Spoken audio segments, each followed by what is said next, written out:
Hello again. This is about the rope server that I had to build.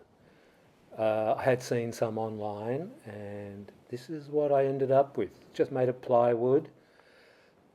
That motor is from an old sewing machine. This is the problem I have. You can see the serving is a bit too tight. That's the sewing machine motor. The sewing machine that just kept on giving. Lovely Bakelite pedal there. I made a lot of things out of that sewing machine.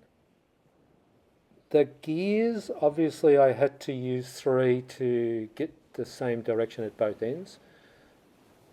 That's where you can see the rope coming through the brass tube in the middle of that gear.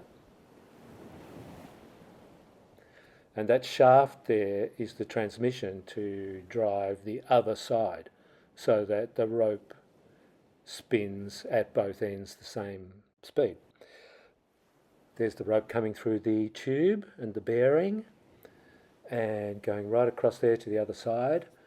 I've used linen here. The one on the right is cotton, but the two on the left were linen.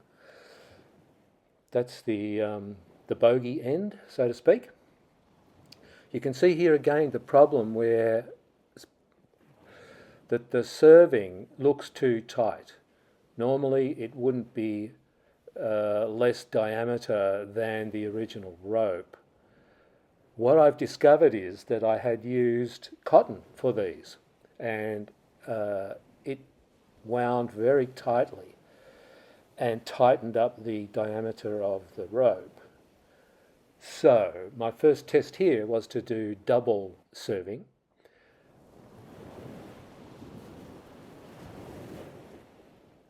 There you go. I'm using linen, not cotton. And the linen is thicker than the cotton. And so the resulting diameter looks more correct.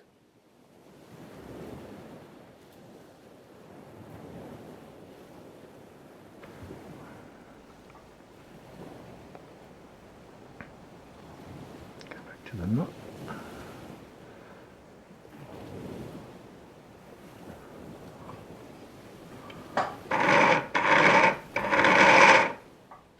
This is just to show you how quickly it goes. That's great, isn't it? But things can go wrong when it's happening that quickly. Suddenly, this is me working my way back to do the double. Now you just see here at the end, look, it starts to go back again on itself. That's like a triple wind. I'm going to have to make some way of reversing the motor. These are the samples I've done. The top one is the old one with the cotton that looks too tight. The middle one is the linen, which I did the double on in the movie just then. And the bottom one is the single linen, which looks okay. This is a picture of the setup I filmed under. And this is the head mount that I made for the camera. And that's the end of the show. Thanks for watching. Bye.